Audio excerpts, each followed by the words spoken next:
Hey, what's up everybody, and welcome back to another episode of News Dose, where I give you all of the latest gaming news. And we have a special episode today as we finally got to see that big Xbox Series X event.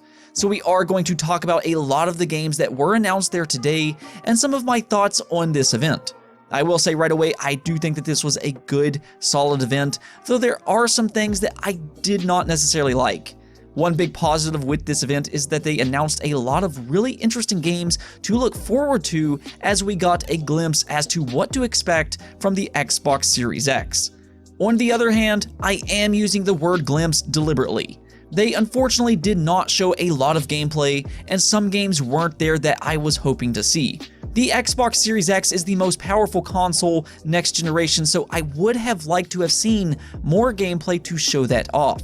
It's almost like Microsoft did not hear the feedback to their small event a few months ago where we want to see more gameplay, but still there is a lot of exciting games here, so I do think it was a good, solid event where we do have a lot of games to look forward to, and that's exactly what we're going to talk about today. So let's get right into it with the Xbox pre-show, where I actually think some of their best announcements were.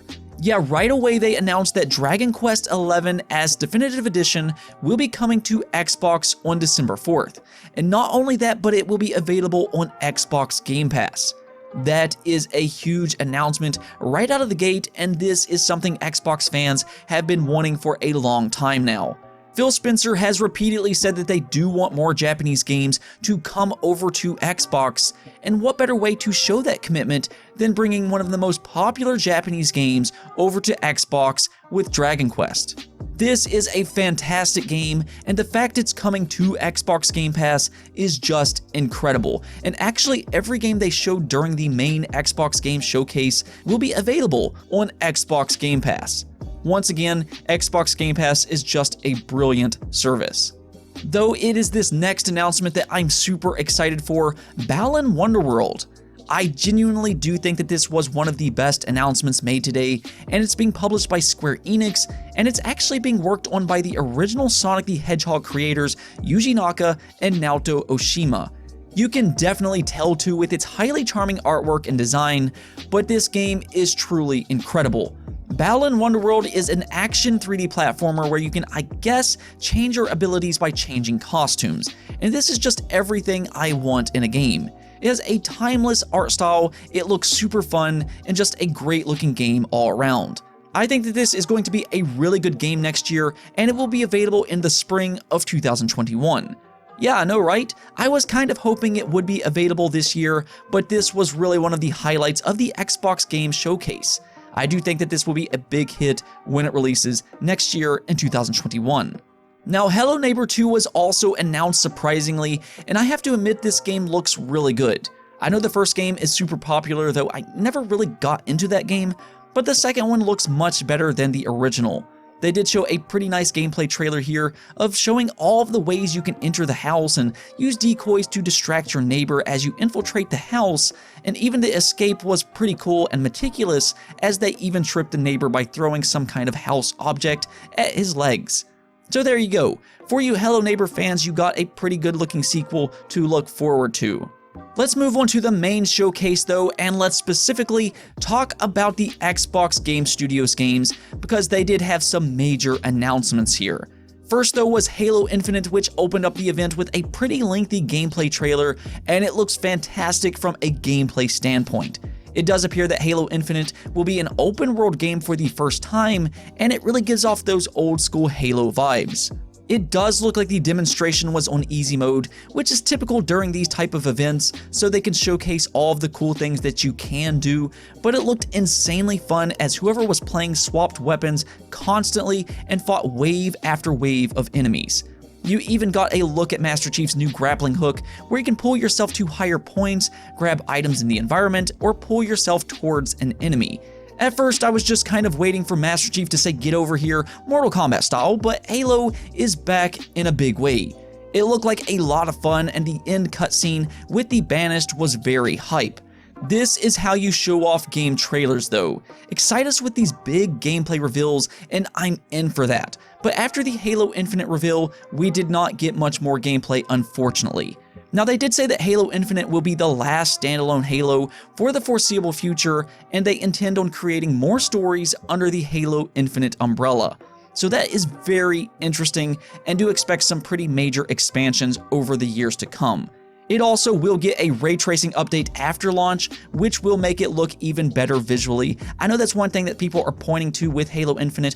Visually, it wasn't like the best looking game in the world, but ray tracing should help out a lot, and it looks like they're going to have some updates after this game releases on the Xbox Series X at launch this year. Moving on, they also revealed 3 major unannounced games, one being Fable. This was shown at the very end of the event, and as it's been rumored all along, yes, Playground Games' second studio will be working on the new Fable game.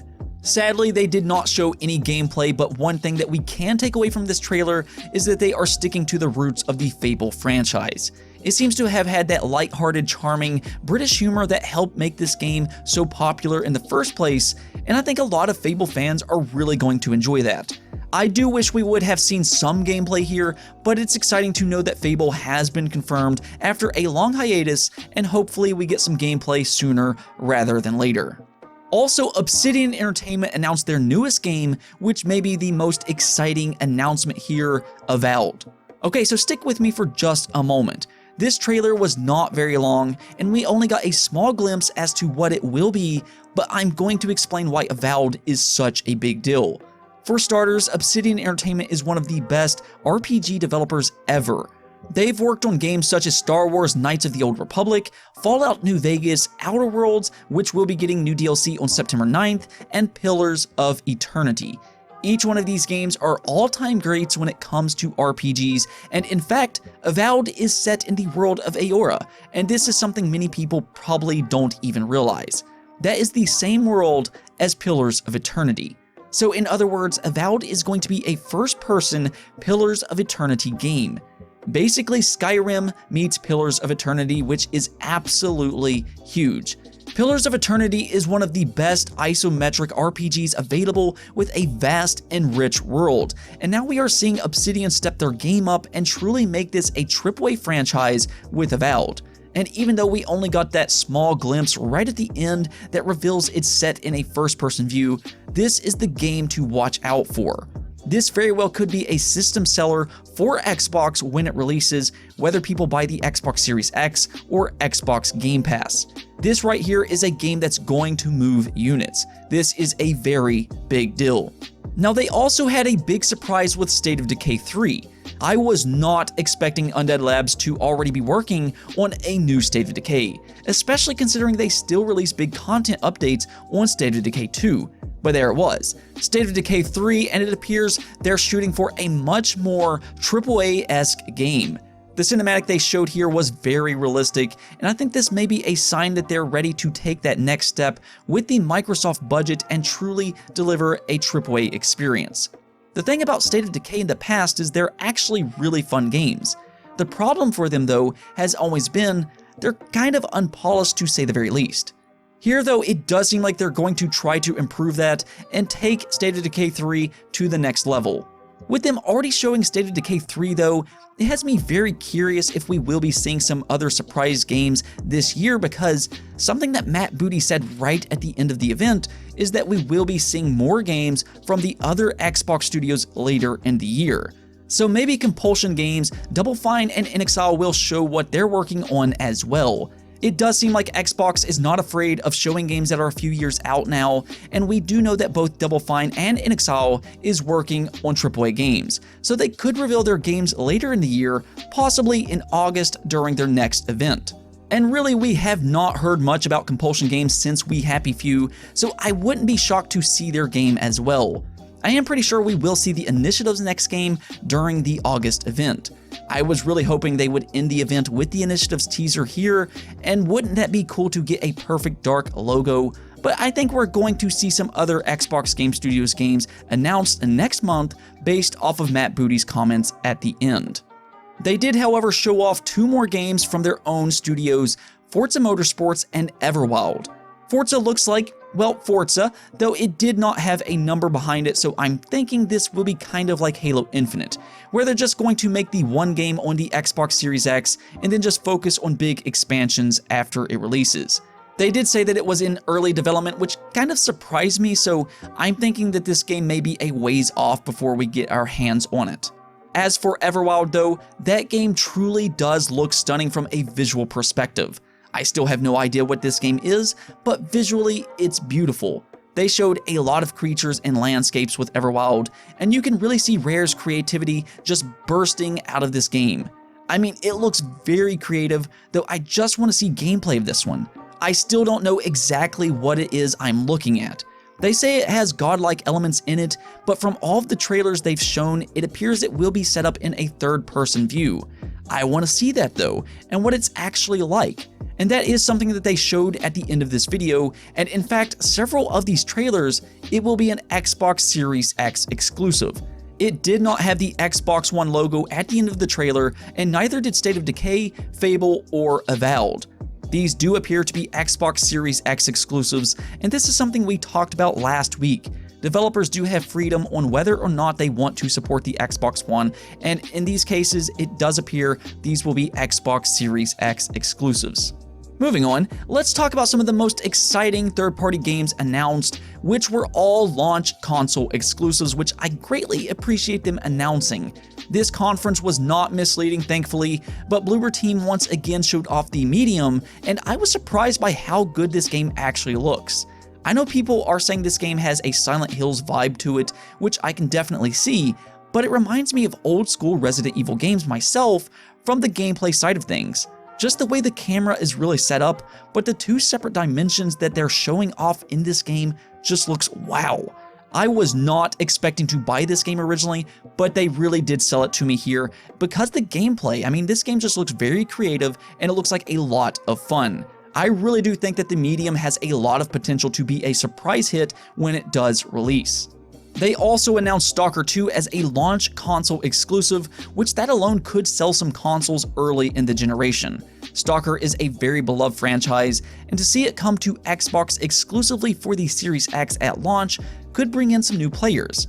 I'm not huge on timed exclusives, but it really seems that both PlayStation as well as Xbox have opened up their wallets to third-party developers. They even announced New Genesis Phantasy Star Online 2, which looks to be a pretty big expansion. Once again, Xbox is showing their dedication to Japanese developers, and this looks like a pretty nice step up from Phantasy Star Online 2 online, or at least the way it looks on Xbox One.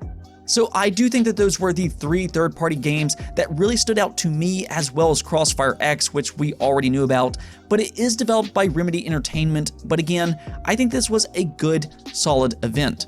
I would have liked to have seen more gameplay, and that's really my big complaint here. Yeah, sure, there are very exciting games that was announced here, but I want gameplay, and I was surprised that they did not show Ninja Theory's new games. We are still waiting on a gameplay reveal for Hellblade 2 and Project Mara, and I think a lot of people were expecting those games to be here, including myself, and they just weren't. That was a letdown, unfortunately, so I don't think that this event knocked it out of the park or anything, but I do think it was a good, solid event. Please, Xbox, you just gotta show more gameplay, and this has been a problem with several of their recent events, so they got to improve there. As for PlayStation versus Xbox, honestly, I think both are looking really good right now. You have a lot to look forward to on both sides. PlayStation has games like Miles Morales, Little Big Planet, Horizon, Astro's Playroom, and Ratchet & Clank, whereas Xbox has Everwild, State of Decay 3, Halo Infinite, Hellblade, Avowed, and Fable. So I think both has plenty of good-looking games to look forward to, and both has a lot of timed exclusives. Hopefully for not a super long time, but I think next generation is looking good early on. Do keep in mind though that both Xbox and PlayStation have reportedly held game announcements back to August, so let's expect some more games to be announced then. Maybe Silent Hills for PlayStation, and the initiative's new game rumored to be Perfect Dark. So more games to look forward to here soon in August. Anyways though, that's it for this video, but I would love to hear your thoughts on this event. Also, what games are you looking forward to the most? Let me know in the comments below.